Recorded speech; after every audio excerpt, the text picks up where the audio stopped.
opportunities, and then we'll have a bit of a more open-ended Q&A at the end for any more general questions. So yeah, I'll get right into it. So this is just a talk on all the, trying to cover as many, we probably won't cover all of them, but to cover most of the tasks that we can encounter in competition ballooning nowadays. It won't really cover absolutely everything, because there are always new ways that directors can set existing tasks, and they often quite like to do that, especially at Worlds and Europeans, have some sort of new twist on an existing task. So there's always going to be a new task at a competition, or a new sort of type of task. So there's always something new to solve, but there's definitely a few general rules that we can kind of set out for each other. So there's 20 types of tasks listed in the rulebook, and I would always recommend have a little read of just those last 2 pages of the rulebook. It does sort of give you a brief overview of those tasks and kind of what the goal is for them. So there's 20 types of tasks. However, there's just 5 tasks that will make up the bulk of tasks in competitions, and that's the judge declared goal, the fly-in, the hesitation waltz, pilot declared goal, and the fly-on. So those will be the first ones we cover.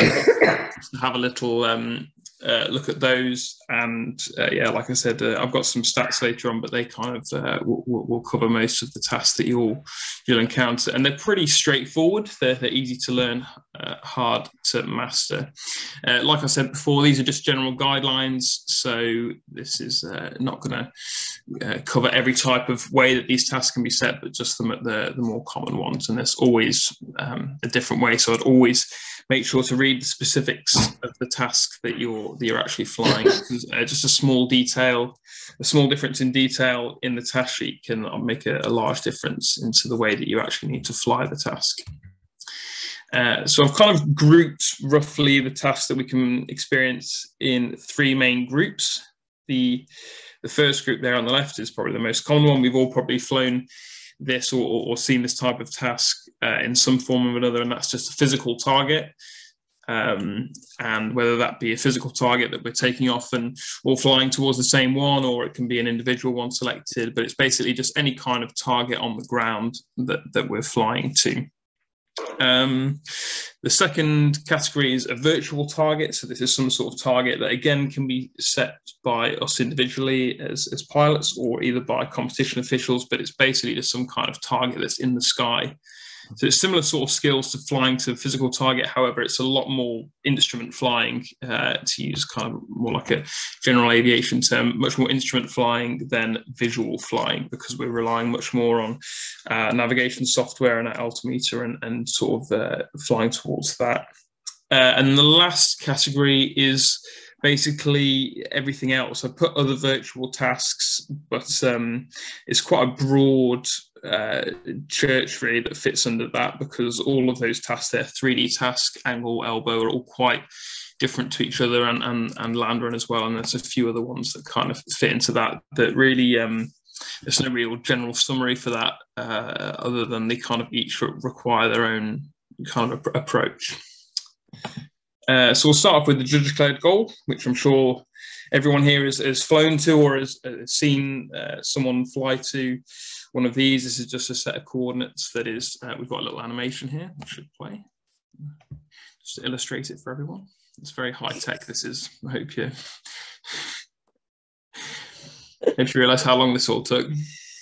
This was actually done by Jamie, actually, who's done a nice little animation for every task in the rule book. So basically, we've got an official there in the bottom left who's saying fly over there. So it's the official that's determining where the goal is. So official is kind of synonymous here with judge or competition director. They all sort of mean the same thing. It's basically someone other than the pilot is declaring the goal, and then all the competitors are flying towards it.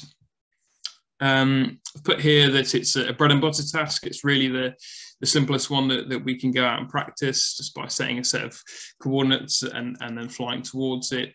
But just because it's simple to practice doesn't mean that it's not hard to master, because it is, because I've sort of tried to put a few photos here on the left of the different types of approaches that it can involve, whether it's one where we're flying low level or having to approach from high, and then depending on the wind speed we've got as well, you know, you can do 100 approaches to a target and they'll all be completely different. And to use a golfing term, we've got a little golf course here on the top right one.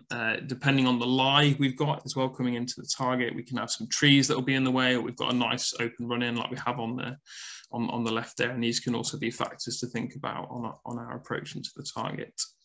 The way it would look on the task sheet is just there on the bottom right. It would just basically be a set of coordinates. Here the director's also been helpful and given us the altitude of the goal, which is not always going to be included, but that's useful. And then we've got the MMA, which is the area that our marker would be scored to as well. The key skills I've just put is target, flying, and mechanics, which is kind of basically just having a good, comfortable feel of the balloon that we're flying. There's not really much more to say about that. Again, no real general rules, just flying to targets. There's not much more to say about that, but we'll move straight on to the next one. Do we have any questions about the judge declared goal? Good. Wonderful. Okay, we'll move on to the flying, which looks very similar to a judge declared goal, except we'll see that we've got balloons taking off from different spots. So that's really the only difference between that and a judge declared goal. We decide our own launch location. It's much more common in Europe. We don't really see this that often in the UK. We do it sometimes on evenings, but there'll always be a minimum distance that we have to take off from the target. So we can't take off right next to it, sadly, and then just drop our marker. It's normally about 1 to 2 kilometers is going to be the minimum we need to take off away. Yeah, the reason we don't have it that often in the UK is mainly due to permissions. Depending on where we're flying, it could be a case that we need to ask for permission from the actual field, or it can be accepted that so long as we're on a track, we'll be fine to inflate like we've got there in the bottom right. Or it might be a case that we can kind of just drive onto a field and take off, which is probably much more often the case in Eastern Europe and in France, where yeah, you don't really need a permission for most harvested fields. Evening versus morning fly-ins have quite a different feel to them. I've just made a note there because for a morning fly-in, normally we're trying to take off as quickly as possible to make the most advantage of the nice steerable winds we get close to sunrise. Whereas for evening fly-ins are a lot more like what we've got at the top there, where we've got a whole gaggle of pilots just sitting around kind of watching pieball after pieball, waiting for the winds to drop out to stabilize. So they're quite different, and definitely a big skill with fly-ins is timing our launch. Like I said, for most mornings, it's just a case of taking off sooner rather than later. But for evening fly-ins, sometimes it's advantageous to take off earlier if the winds are going to change, and then taking off before they do, or you wait until they change and then take off. But obviously the worst case scenario is where you take off and they change mid-flight and you find you're in the wrong parcel of air. Key skills are interpreting weather forecasts and pieball information, which are things that like I said, we don't really get to practice these kind of things that often in the UK. So we're often having to go to competitions abroad to get that kind of experience. Any questions about flying? I've got a couple of, I think we've got a short video here actually before we were still on flying. So we've got a short video here. This is from Japan, the Waltz in 2016. It's just a little quick clip just to show us what kind of the flying feel has, and it runs through it very quickly, which is a very accurate way of how it feels when you're flying it.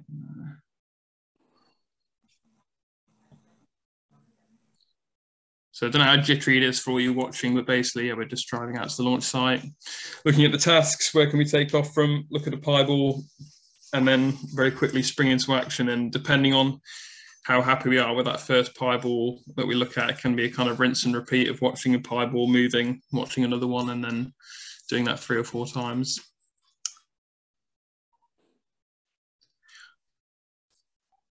There are some task sheets that will allow for multiple launches towards the target, which means where you could launch more than one time. You can take off, fly, decide you don't like the spot, land, and pack it up again and take off again. But thankfully, those are quite rare, as they're pretty hard work for everyone, actually, for the crew, and no one really enjoys it that much.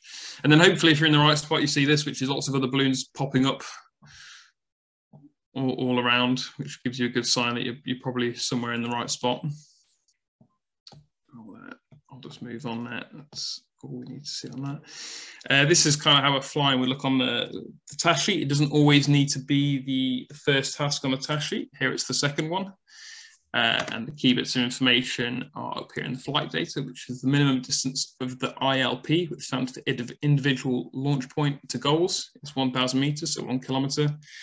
And then our flying is down here. So this means actually that the ILP has to be not only 1 kilometer away from the fly-in, but also from this pilot declared goal, which we'll go into a bit more detail on that later. But basically, we have to be taking off at least 1K from both of those. That's everything on that. Dom, any questions on flying? Yeah, I was just going to mention something there, Dom.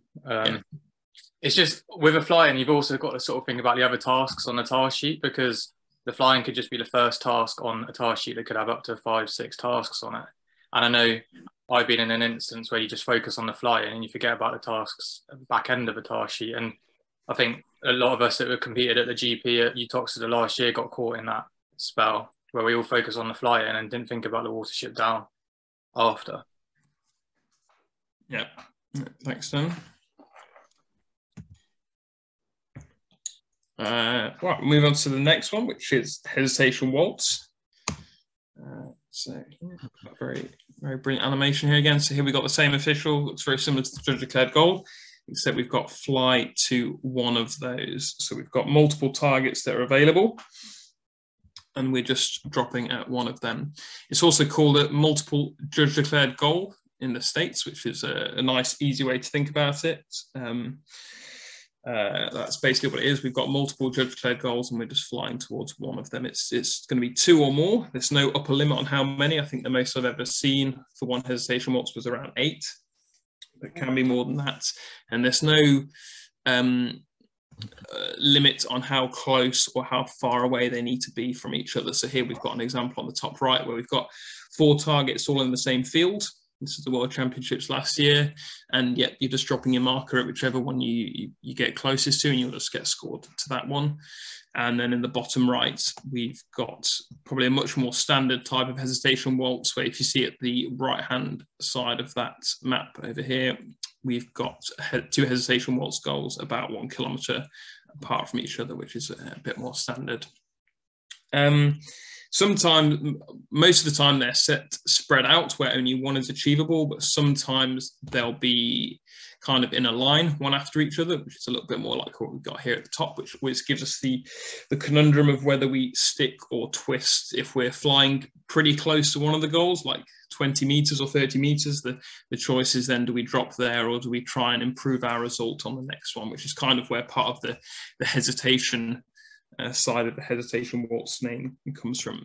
The other part of the hesitation is when we're flying towards 2 of the goals or one of the goals, and we have maybe we're just getting towards it, and then we've got to decide, do we kind of abandon it maybe and go towards the other one. So the little track we've got here on the right is a good example of that. We start out with the track heading towards the hesitation waltz 2, the southern one of the goals, and then the ground wind starts to change, and then we decide to make a decision and change our plan and end up heading towards the northern one.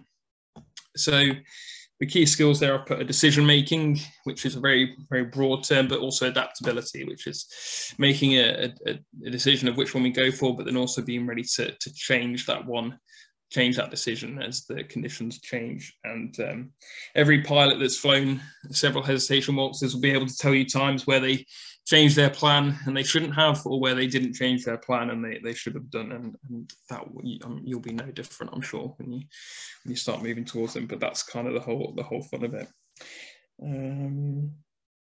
Very common, I've put here, very common at all levels. You see it at all types of competitions. It spreads the field, and it also, a director will set them if he or she is not quite sure what the wind is doing. If there's some chance that the wind might change or it looks very unclear, they'll set a few goals out in a fan, and then just hope that one of them will be achievable. Let's have a look at, I don't have any examples of Hare waltzes. Okay, all right. Any questions on Hare waltz?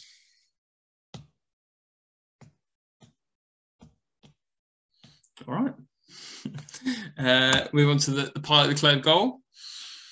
Here we see it looks very similar to some of the other ones, except we've got the pilot shouting, "I'm flying to there," instead of a judge deciding for them. So here we've got it as a target on the ground, although it's much more common. Well, it's almost always now at competitions nowadays going to be a virtual target in the sky. So instead of a target on the ground, we're aiming for some imaginary target in the sky and being scored electronically.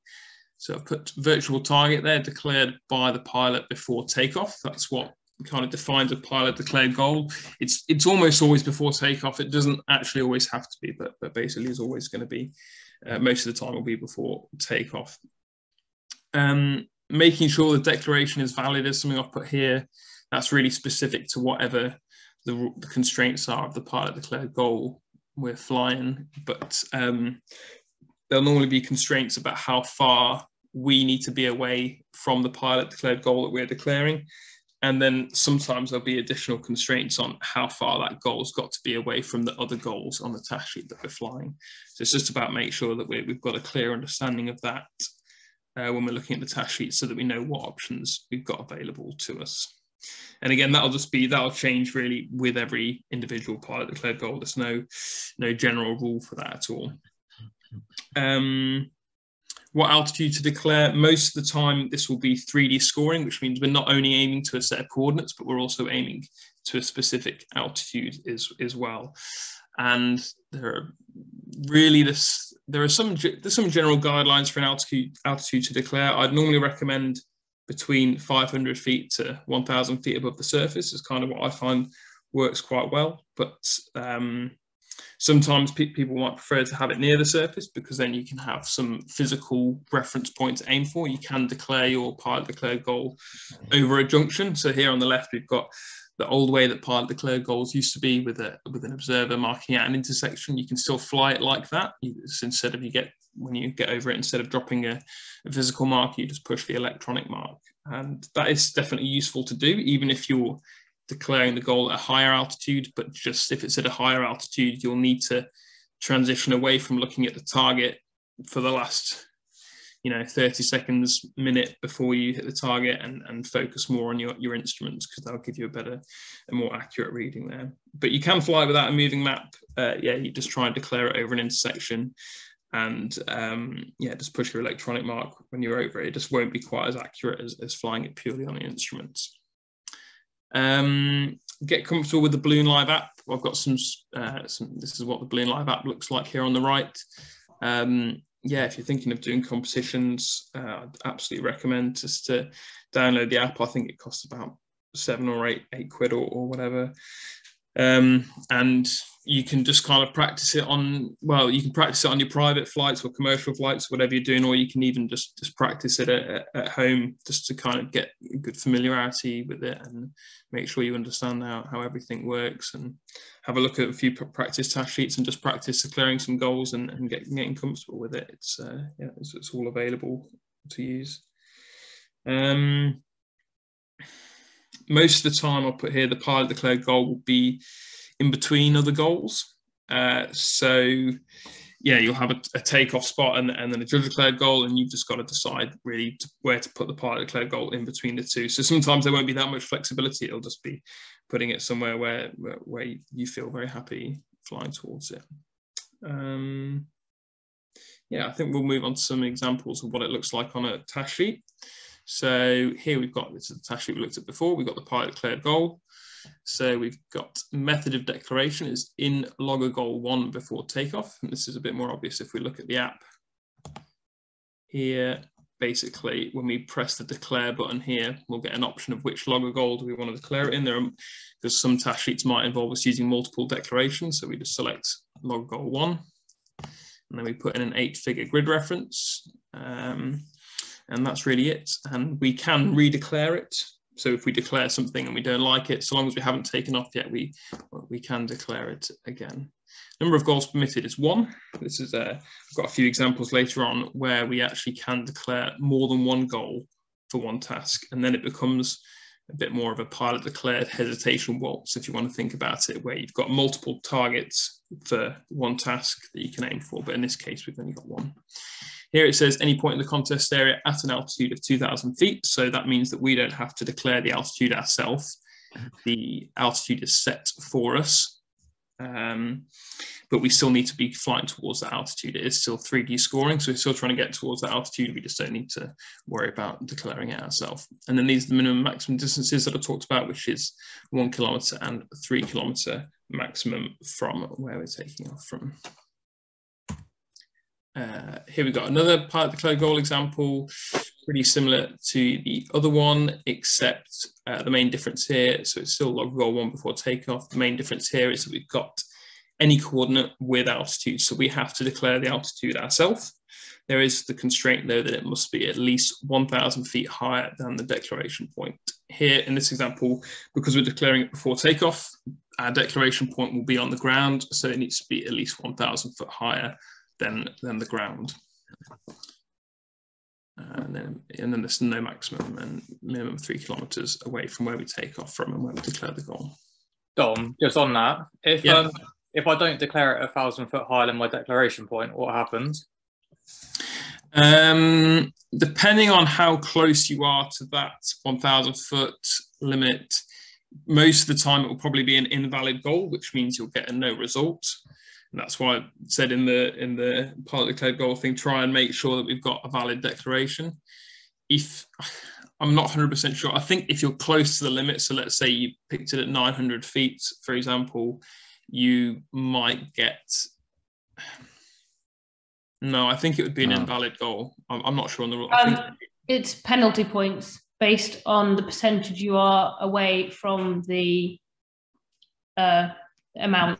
So 900 would be 10%. But only if you declare in the rules. Yeah, but you can only calculate if there is a declaration.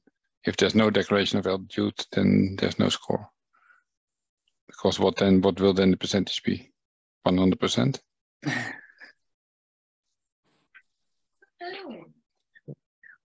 No declaration is no declaration, no score.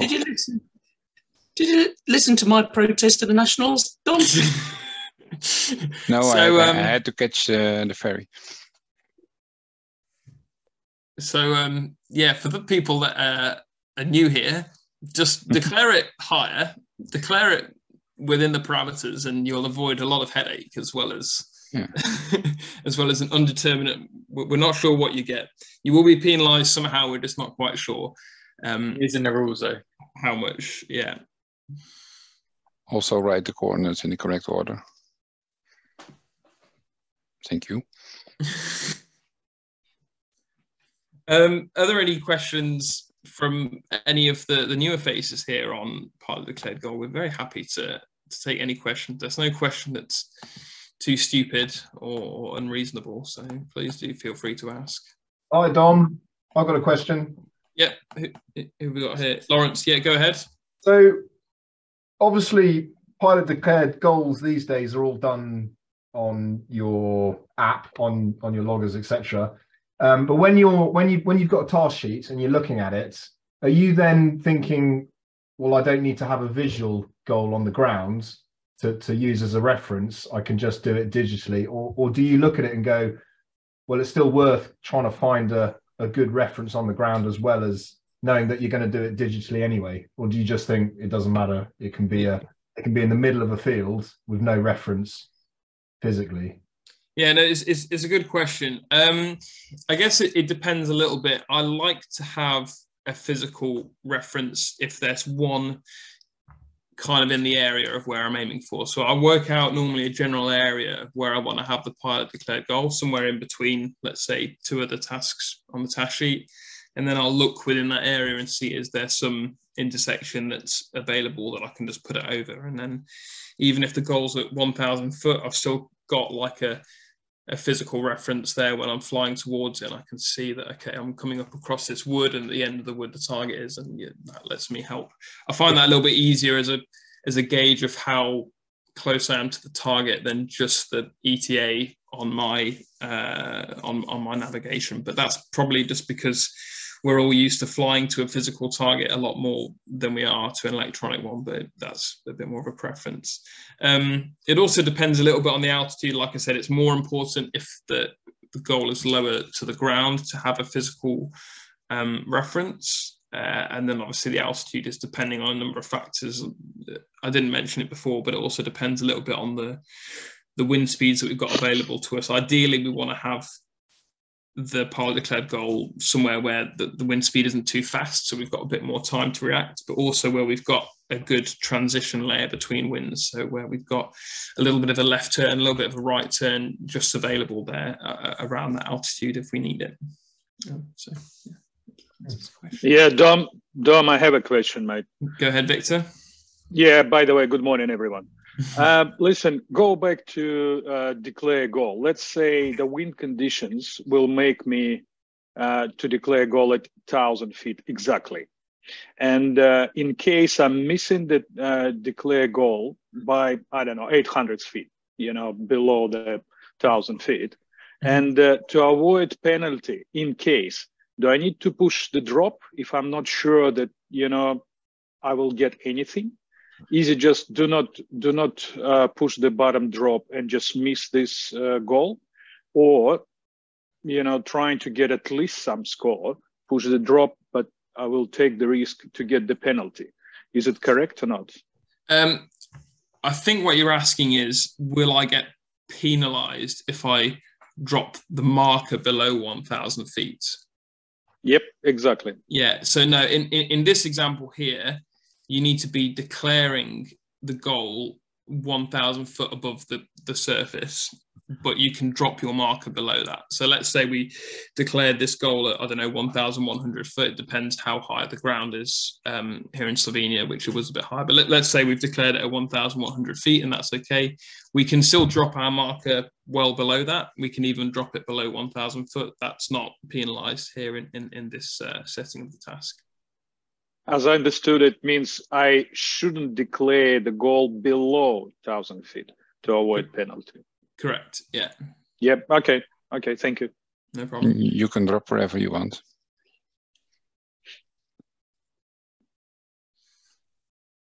All right. Well, we'll move on to the fly on, which is very similar to the pilot declared goal. Here, this is kind of more how the flying used to be, where we're flying towards another goal, in this case a judge declared goal, and we saw the little person there, he shouted, "I'm flying to there," which is the next goal, the fly on, and he has to declare that goal before he drops the judge declared goal, and then they fly on towards the fly on. But again, similar to the pilot declared goal, this kind of task now is almost always going to be a virtual target. And it's not always required that we declare it before a previous task. Sometimes we can drop at the declared goal, for example, and then just fly on for a little bit and then worry about declaring. So that, again, really changes from each task as we fly it. So here I've put virtual task declared by pilot during flight. It can also be declared on the ground, like the pilot declared goal. And sometimes that would be advantageous to do so because it will reduce some workload for us during the flight. If we've got a goal declared and we're flying towards it and we can see that, that the wind allows us to get to it, that'll just save us having to redeclare anything, so we can just carry on flying towards it and make our lives easier.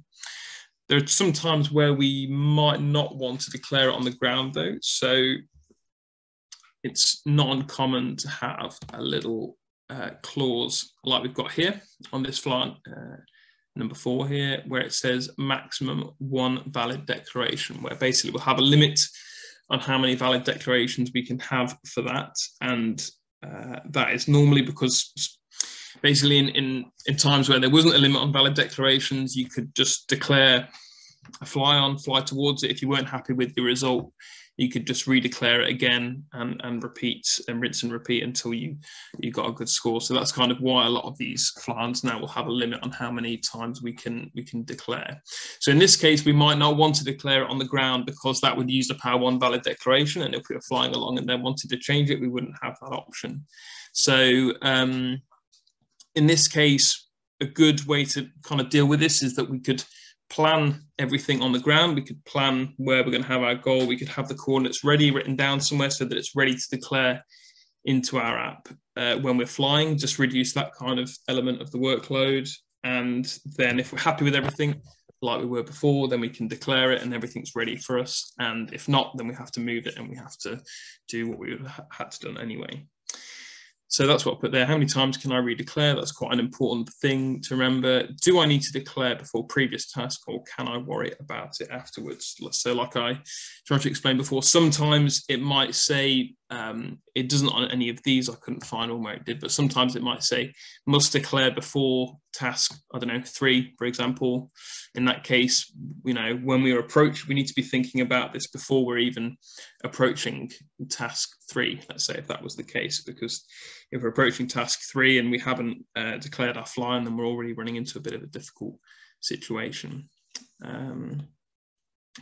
Any order, quite a lot of the times a fly-on will be in any order, which means that we can move them anywhere really in the task sheet that there is room.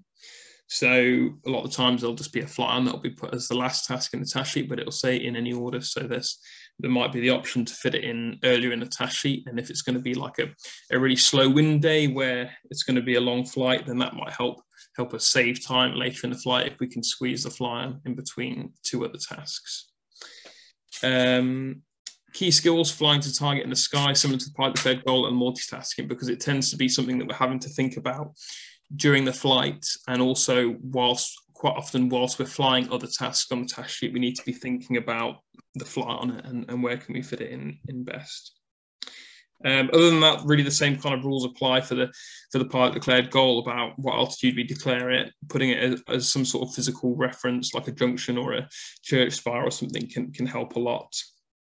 And definitely something that can be practiced a lot just during our own flying, because it's just basically you're flying along and then you've got to decide somewhere where you're going to be in the next 10-15 minutes normally. Let's have a look at, so these 2 fly-ons, I've kind of covered those. There's not too much that's different.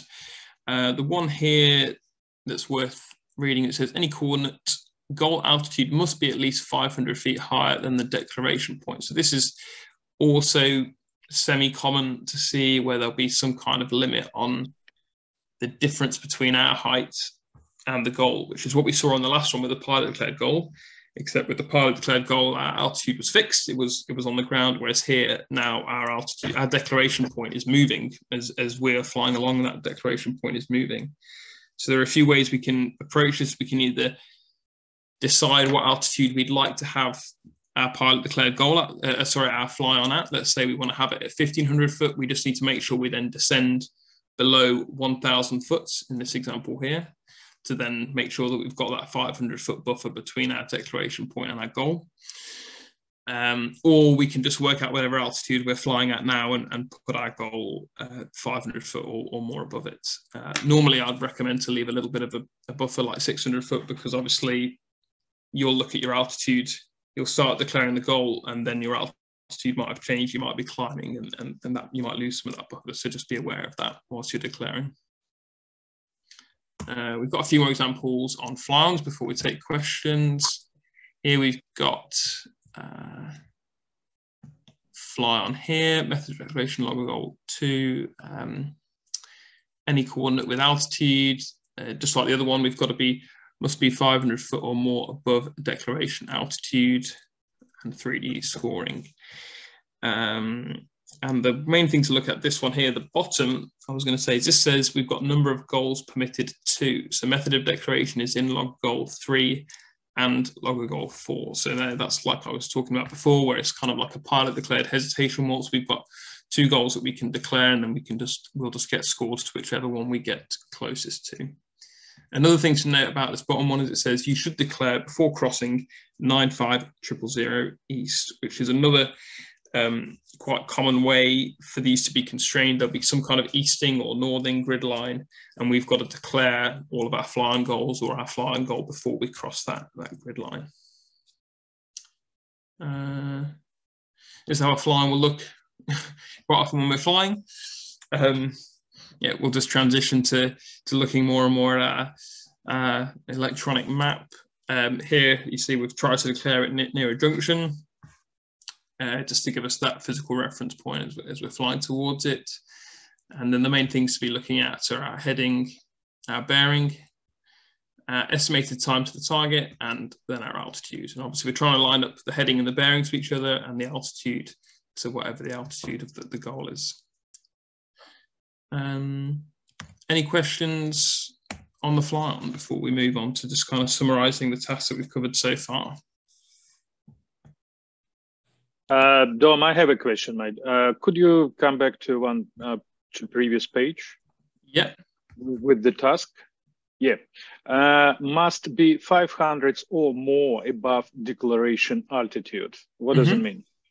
So that's just the same actually as this here, except just worded a little bit different. Basically, the goal that we're declaring, the altitude's got to be 500 foot more than the point where we're declaring it. So if we're flying at 1,000 foot, the goal has to be 1,500 foot or more.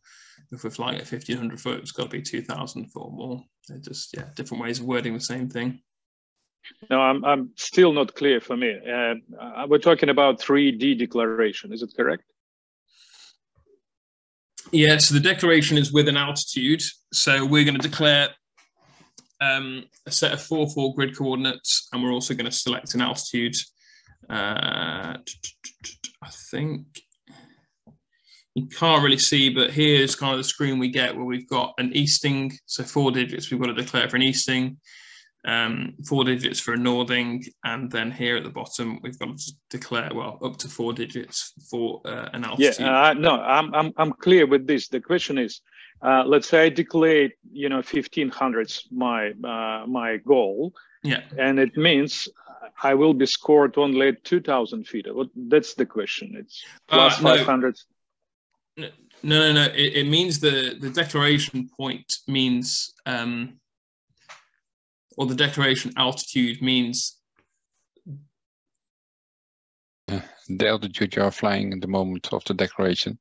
Yeah, I mean, this wording on this one is not particularly clear because declaration altitude could mean the altitude where you declare or the altitude of the goal that you've declared. Is that kind of what you mean? I mean, the wording's not particularly brilliant on this one. It's a little bit better on this one. Is that kind of what the confusion is, Victor?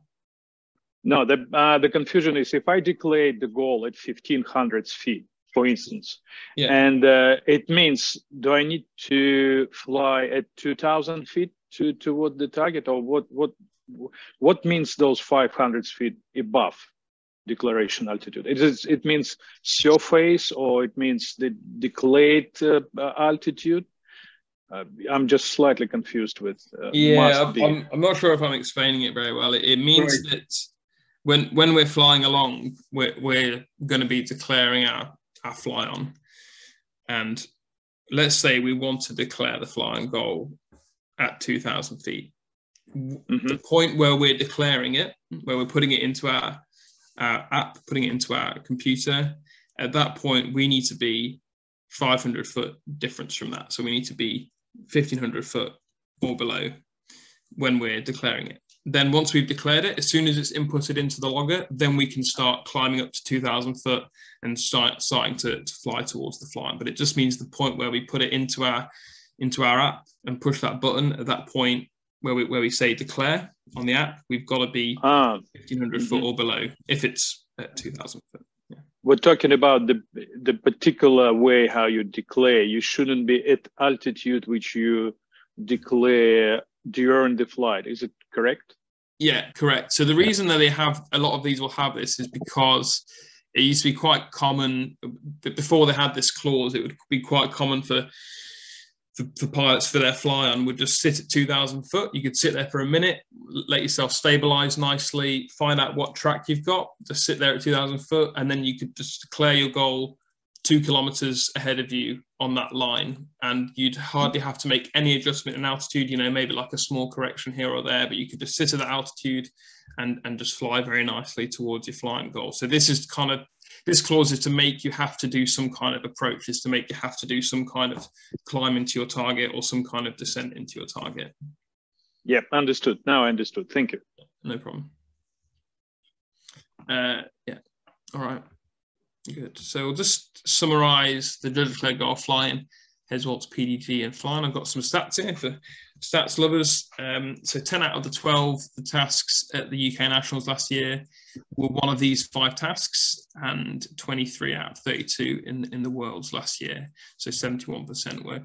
So these 5 tasks make up the majority of tasks at major competitions, whether that's Worlds, Europeans, Nationals, or any kind of continental competition. So yeah, if you master these, you're well on your way to success. And whilst there are definitely more complicated ones that we might not even get into covering today, but there are more complex ones, I'd really just recommend to get a really good make sure you're really comfortable with these. They're very easy to practice, with the possible exception of flying, which we talked about earlier, but the rest are very easy to practice on any kind of flight, whether it's private, Fiesta, or commercial. There's always some kind of challenge that we can set for ourselves. And on the right hand side, we've got just an example task sheet. Well, it's actually a task sheet from the Grand Prix series last year, and as we can see, we've got pilot declared goal, JDG, fly on. That's sort of a very standard kind of task sheet to look at in the morning.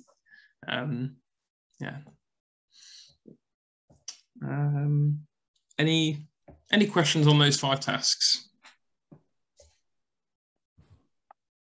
Before we'll move on to something that will have had some experience with at some point, I'm sure, which is a Hare and Hounds. I'm sure we've all flown a Hare and Hounds at some kind of level, whether that's at World Championships or just following the Hare balloon at Bristol, or just following your mates on a private flight. It's really the same kind of concept.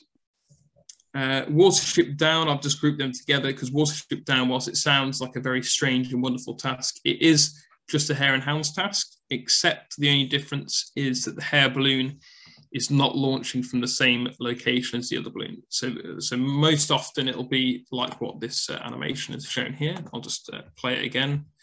We'll be flying in towards a target, and the Hare balloon will be taking off from that target. So we'll fly towards that target and then fly on and follow the Hare balloon. So I've just grouped it there. This is not a very strange sounding name, like a few tasks in competition ballooning, but it is a very simple task. And if you saw a Watership Down, you just need to know that it's a Hare and Hounds, and it's something you can feel very comfortable flying. So I put here that it's a 10 minutes is a kind of a good rule of thumb for the gap to leave behind the Hare balloon, but there are obviously lots of variables depending on that. What kind of wind speed have we got? If we've got calm, light variable winds, then we probably want to be a lot closer to the Hare balloon. Whereas if we've got higher wind speeds, we feel very comfortable being a little bit further back.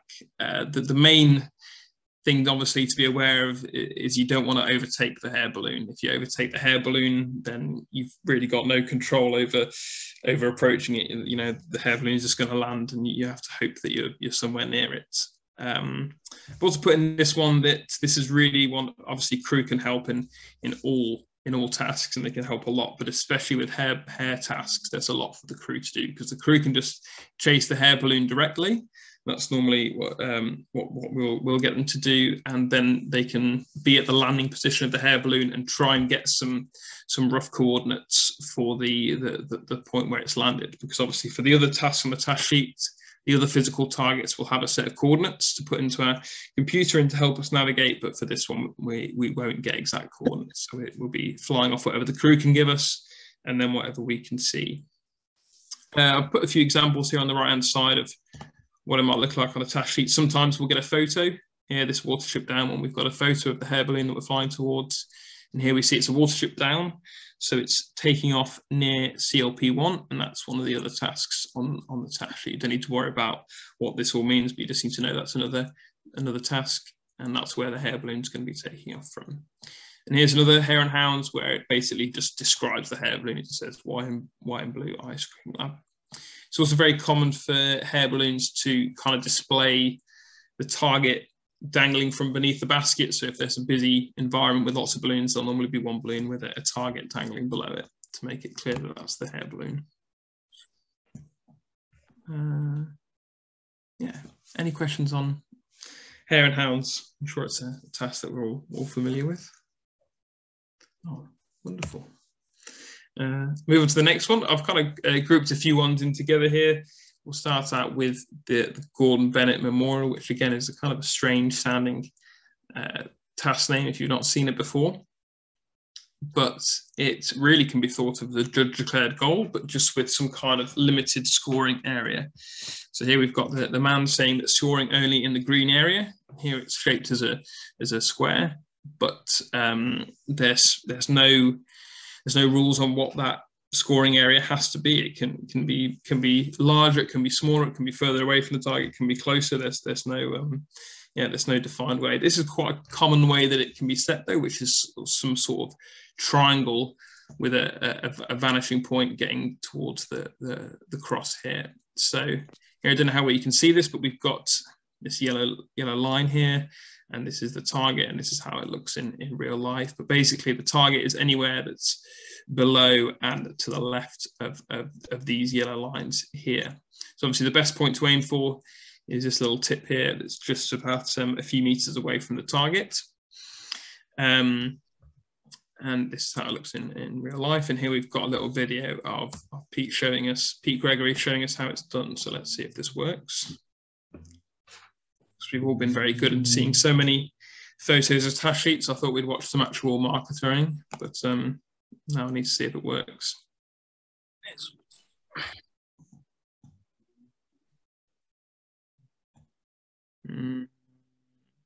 Maybe not.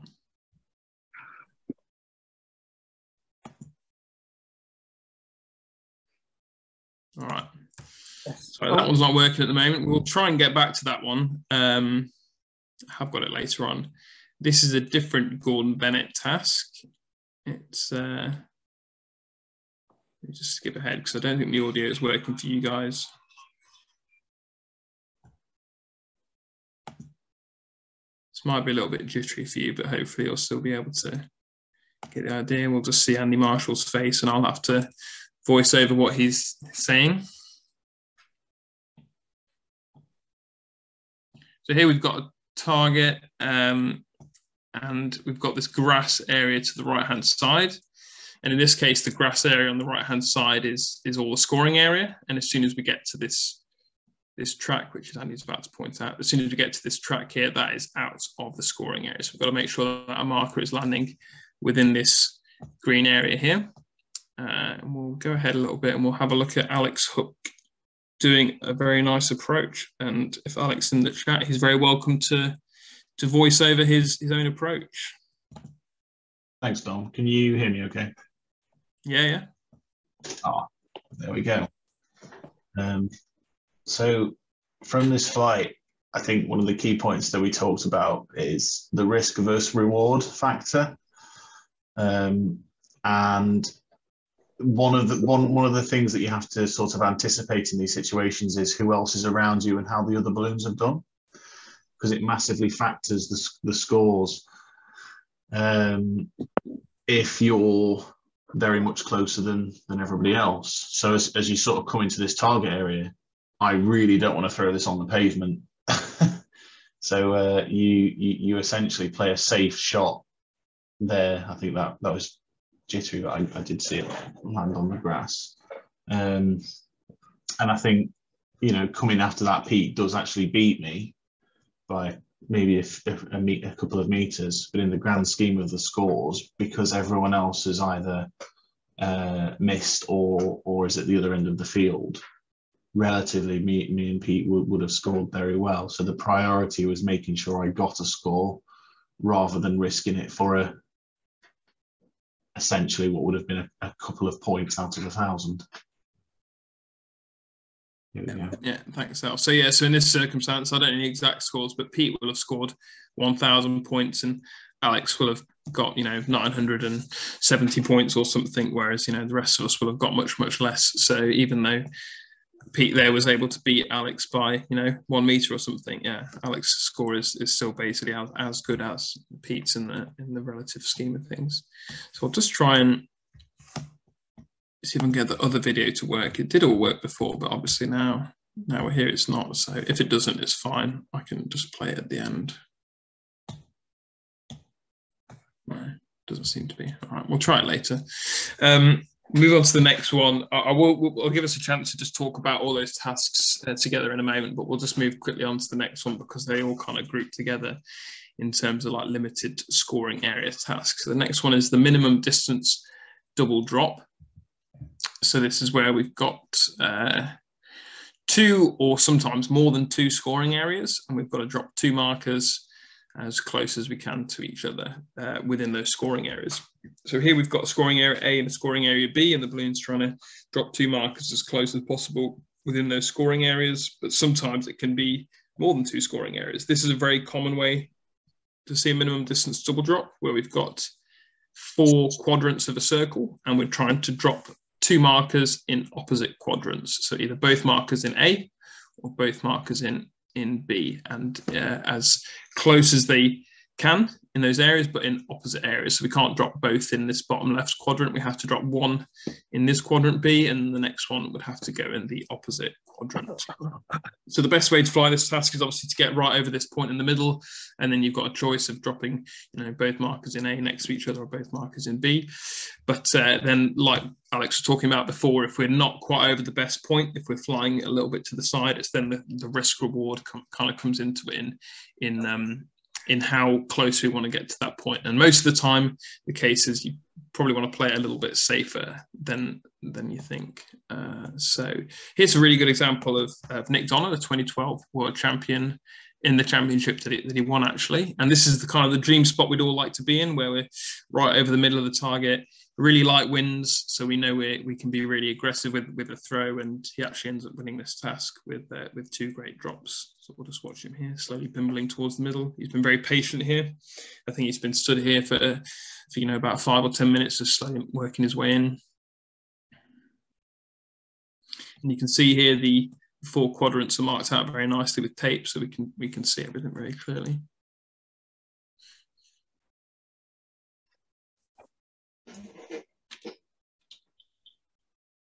Okay. Lovely stuff. So let's see if the next one will. Oh, the next one is working. All right. So okay. Before I show the double drop on this, I'll just show I'll show the double drop stuff, and then I'll go over and show the Gordon Bennett, which is what I wanted to show before. So here we've got Rupert coming in. We've got a minimum distance here.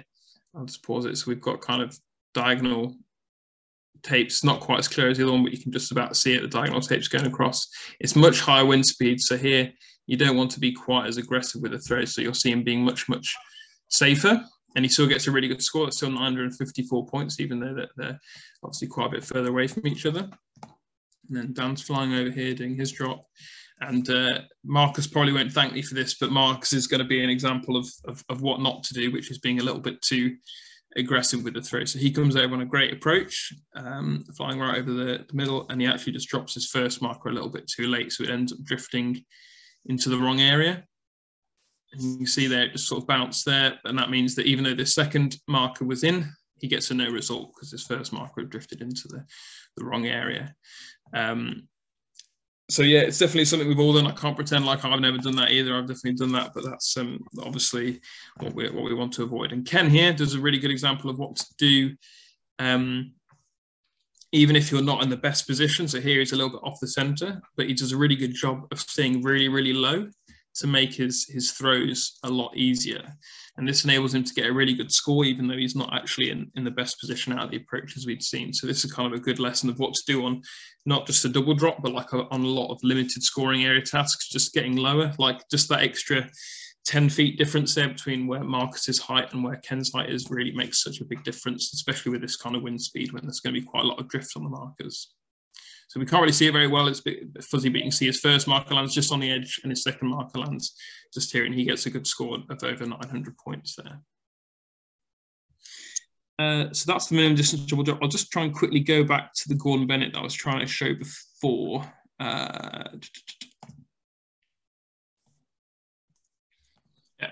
This is Gordon Bennett we're looking at before, just to remind you, basically everything that's the other side of this tape here is in. So the best point is just here at the tip of this triangle, just a few meters away from the edge of the cross.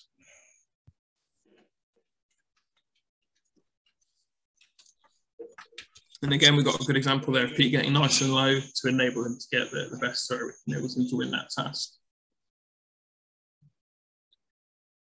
I'll just say that we'll share the slides after this, Dom, to everybody, and you'll be able to click on the links with the videos and see them in full spec and not so jaggery and jiggery. Yeah, if they are a bit poor quality, yeah, sorry about that. Yeah. It's just the way that Zoom works, sadly. Quickly moving on to maximum distance double drop, which is, yeah, I'm sure we can all understand what that means. Having just looked at the minimum distance double drop, basically, yeah, we're going to have well, it can be 2 scoring areas, but it can just be 1 scoring area. Here in this example, we've got 2 scoring areas. We're trying to get our markers as far away as possible within those areas. Sometimes it can just be one scoring area, so we can imagine it just being scoring area A. We've got to get 2 markers as far away as possible within that one area. This is one that we've seen a few times now at a few competitions, is kind of like a star, and we've got to get 2 markers as far away as possible within that star, with obviously the best result being one at the corner of the star, let's say top left, and then the other one bottom right.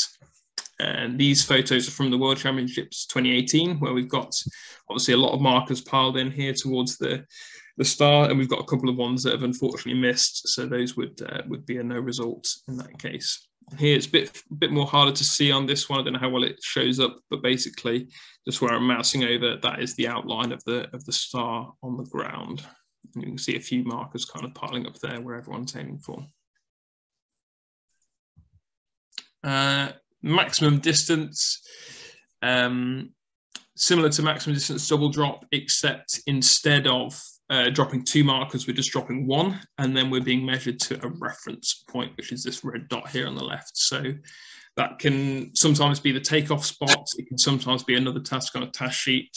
Yeah, it really depends. And then the distance is just between that and where our other marker is. And I've kind of grouped these 4 tasks together because, well, let's just have a look at another video, another jaggedy video of a maximum distance at the Nationals a few years ago. In this example, the road is out and everything that's the other side of the road, so all the grass verge is in, and the reference point was where we'd taken off from. So the blue, where we'd taken off from, is about 20 kilometers as we're looking into in the video. So the balloons are all improving their results slowly, and the best point is just here on the right hand side. So Abby's doing a really nice approach here, just drops it there on the edge. Again, leaves herself a nice little bit of margin for error with the throw. So even though it's about half a meter away from the edge, make sure you get the result. That's always the important thing. We've got Steph that's flying over as well. Steph and Dan doing nice approaches. Again, making sure they stay nice and low just to give themselves the best chance with the throw.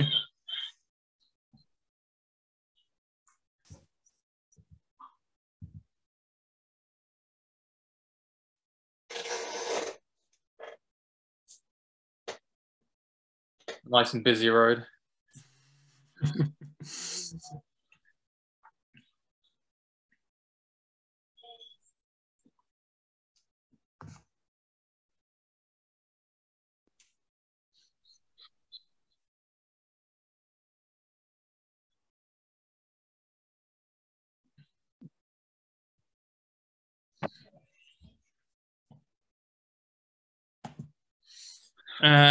So that's kind of like what a maximum distance can look like. Yeah, and I've just grouped those 4 tasks together because they're the 4 most common types of tasks that can be, they're not always, but can often be a physical target, so where we're throwing a marker, but with some kind of limited scoring area. It's possible to have all those 4 tasks that I've mentioned with electronic markers and electronic scoring areas, but it's much more common for them to be a physical target on the ground. And then, yeah, like this is another one that we've got with this is a Gordon Bennett here, where we've got the triangle, very similar to the one that we saw Pete approaching to, the triangle getting close to the target. And we're trying to throw a marker as close as we can towards that point, obviously trying to make sure we get it in. They're really some of the most fun tasks you can fly, because they offer a nice extra layer of challenge and a little bit of a risk reward to it as well, in terms of how aggressive you go with your throw. Like we said, safer is normally better, but there's no hard and fast rule. I'd say safer is normally always better, because you want to get a result. The difference between, in most of the examples, the difference between a good score and the winning score is going to be 100 points, or sometimes a little bit less, whereas the difference between a good score and a no result will be normally in the region of 800 points. So that's kind of what we say a safer score is better. And then also to practice marker throwing, because good marker throws can win you a lot of points on these ones. And marker throwing is something we can practice, helps when we're flying, to try and practice learning for the drift and how the marker moves, and our perception of how high we are above the ground. But we can also practice marker throwing when we're not flying from a second story of a building or wherever's convenient. Are there any questions about these 4 tasks that we've just covered? Gordon Bennett Memorial, minimum distance, maximum distance, double drop.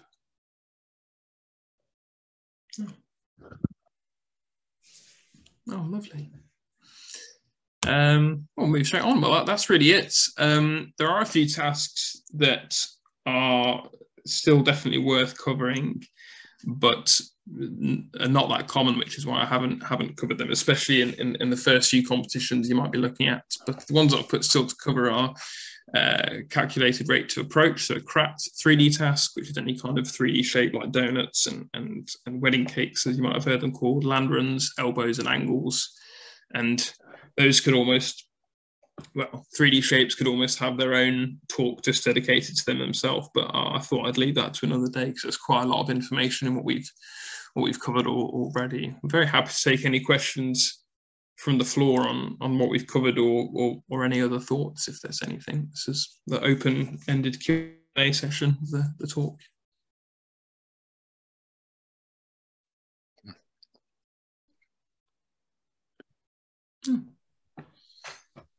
Or would anyone like to reminisce about a Gordon Bennett that they've had a humorous score on?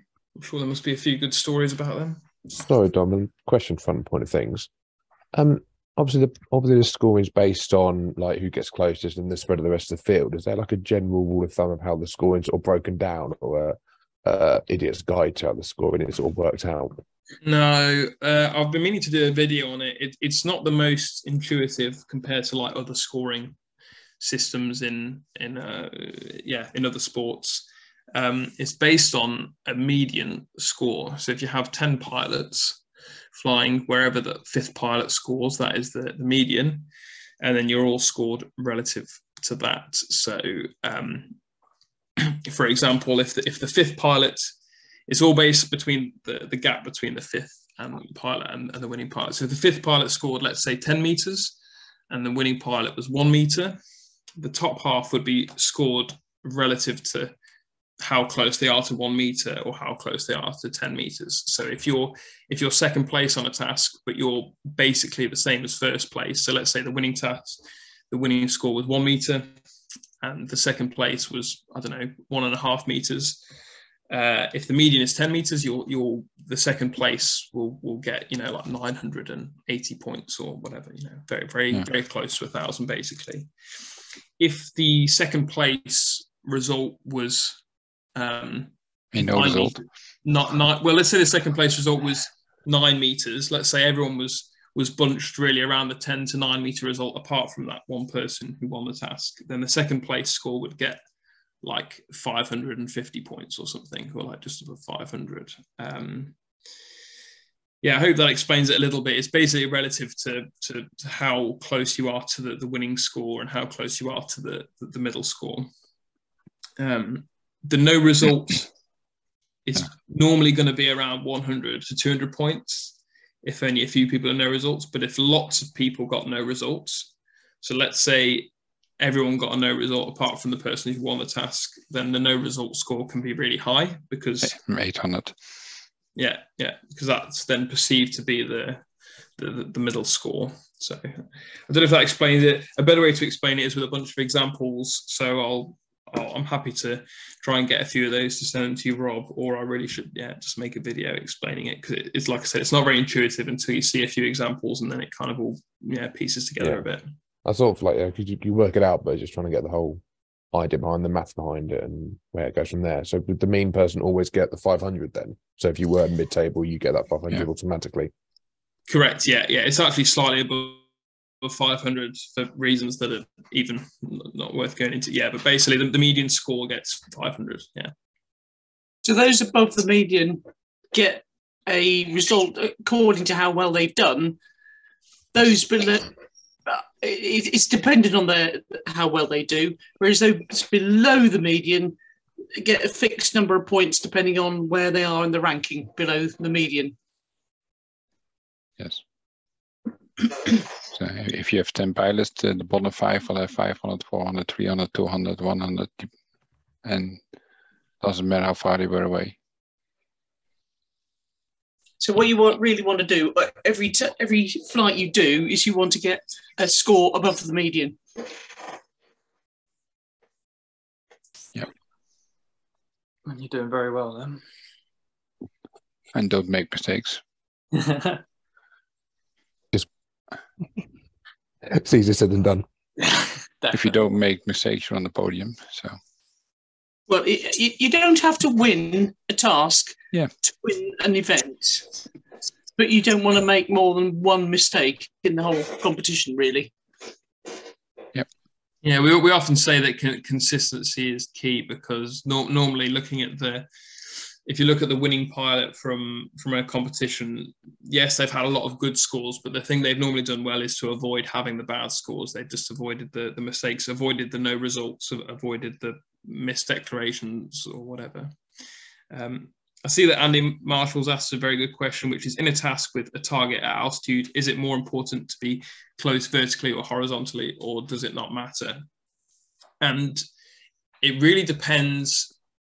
You want to improve whichever is the worst one out of the two, basically. So if you're really far away vertically, let's say you're 500 feet away vertically, but you're very close horizontally, very close to the coordinates, let's say you're 20 meters away, then that vertical difference is going to have a really big effect, because those 500 feet, the 20 meters doesn't make a difference then compared to the 500 feet that you are. So the 500 feet, which translates to about 160 meters, is very quick maths. So 160 meters, that will then basically be your results. Whereas if there's a different situation where we're 500 foot away vertically, but 3 kilometers away horizontally, that 500 foot doesn't really matter that much anymore, and the 3 kilometers is what's going to be our results. So yeah, it depends. Whatever your worst out of the two is, that's the one that you want to improve.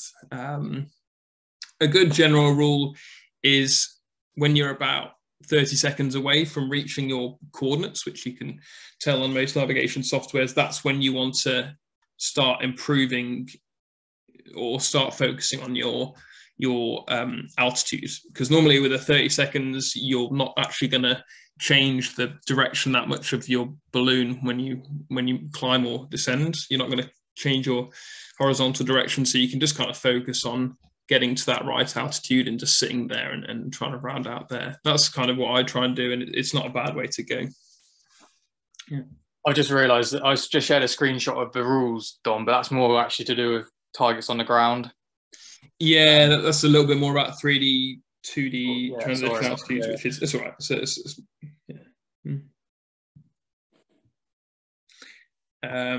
so I put here that those other tasks, if people are interested, we can cover them briefly now, or we're probably going to talk a bit about them at the New Beginnings meet in April, which we've listed there, the dates we recommend for anyone who's not already coming to strongly consider it. It's a very fun meet where we'll try and cover a few competition aspects in a very friendly and open manner. And there's also the first GP of the Grand Prix series in Worcester in the middle of May, which is open to anyone as well.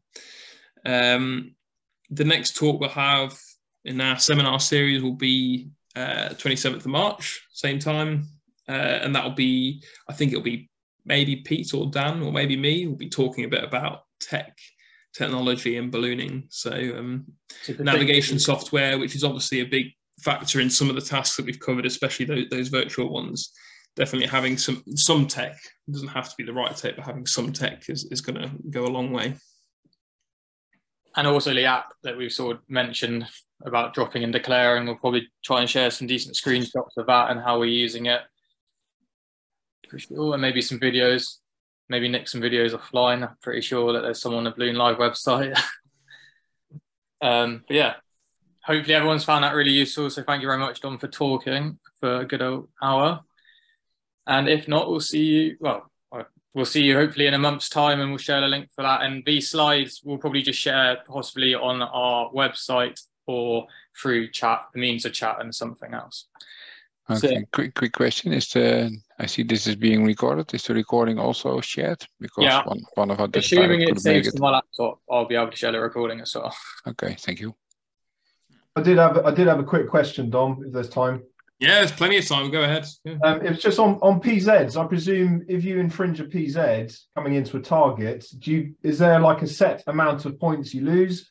Are you disqualified from that particular target, or is it like altitude based? If you clip a PZ, is it minor points, or what's the deal? Yeah, it's the last one you said. So your PZ penalty points. There's a formula basically, which is it's how deep into the PZ you are, and then how long you spend in it. So yeah, if you're just in the PZ for a short amount of time, it'll hardly be any points. And then if you're in the PZ a little bit, but for a long time, that'll be a reasonable amount of points. Or if you go into the PZ a long way, but for not very long, that'll be a medium amount of points. And then if you're in a PZ a long way for a long time, it'll be a lot of points. That makes sense. Have you ever had an experience where you've got a target which is very close to a PZ and lots of pilots infringed it to get to that target? Yeah, so in Slovenia, don't get me started. Slovenia last year they got rid of the PZ, but for the pre-worlds 4 years ago, they had a PZ over the main motorway running through the competition area, and that was right on the approach path to the main common launch area. So yeah, we were often getting quite close to that, just on approaching the CLP, but it was always like, a small amount of points, like 20 points or 40 points or something that we kind of accepted. Like if we do clip it a little bit, that's probably worth it to make sure we get a good approach. Was that set just to challenge you as pilots, or was it just because, No, it was set because they didn't want us flying too low over the over the motorway, and but I guess they felt that was maybe something they could live with 100 balloons flying over. So I don't know. Yeah. Dom, just a few words. PZs can be blue PZs, which are basically your maximum altitude. They are punitive if you go into those, so beware of those. The competition points, so you can actually score minus points. So you can come away with minus 2,000 points. So just beware of flying too high. Always work out that you don't go into a blue PZ. It's just not worth it. I don't think anybody has ever gone into a blue PZ and come out smiling. You could lose. Yeah, so blue PZ, just in case you didn't catch Stephen saying that, blue PZ is the ceiling we have in a competition, which is obviously the ceiling that we're flying with, wherever you're flying normally, whatever that airspace limit is, but it's just called in the competition, it's called a blue PZ. Yeah. Great, thanks.